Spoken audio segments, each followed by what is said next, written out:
Le sens propre et le sens figuré. Dans cette leçon, nous allons voir ce que sont les sens propres et figurés d'un mot. Quand parle-t-on de sens propre ou figuré? Nous l'avons déjà vu, les mots ont souvent plusieurs significations. Le sens d'un mot dépend donc de la phrase dans laquelle il se trouve. Le sens propre est le sens premier du mot, le sens le plus concret. C'est le premier sens que l'on trouve dans un article de dictionnaire en général. Dans l'exemple « Mon père a été opéré du cœur », ici on parle du cœur en tant qu'organe.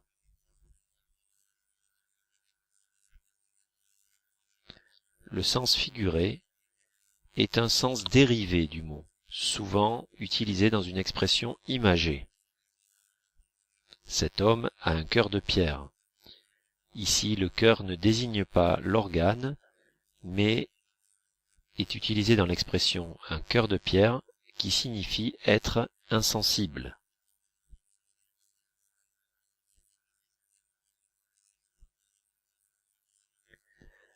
Voici quelques exemples d'utilisation du sens figuré. Il y en a bien sûr beaucoup d'autres.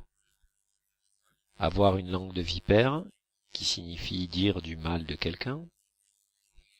Casser les pieds, être ennuyeux. Donner un coup de pouce, aider. Être muet comme une carpe, être silencieux. Être comme les deux doigts de la main, être inséparable. Faire un tabac, avoir du succès. Il y a de l'eau dans le gaz, se disputer. Jeter de l'huile sur le feu, empirer une situation qui est déjà bien compliquée. Les murs ont des oreilles, on utilise cette expression lorsque l'on ne veut pas que l'on entende un secret que l'on a à dire. Mettre les pieds dans le plat, parler d'un sujet qui fâche. Ne pas lever le petit doigt, ne pas intervenir, ne rien faire. Passer du coq à l'âne, changer brutalement de sujet lorsque l'on est dans une conversation.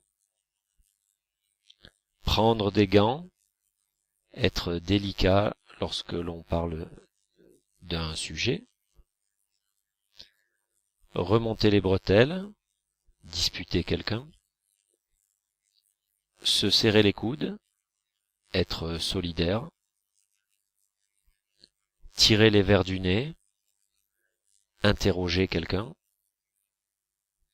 Vendre la mèche, révéler un secret.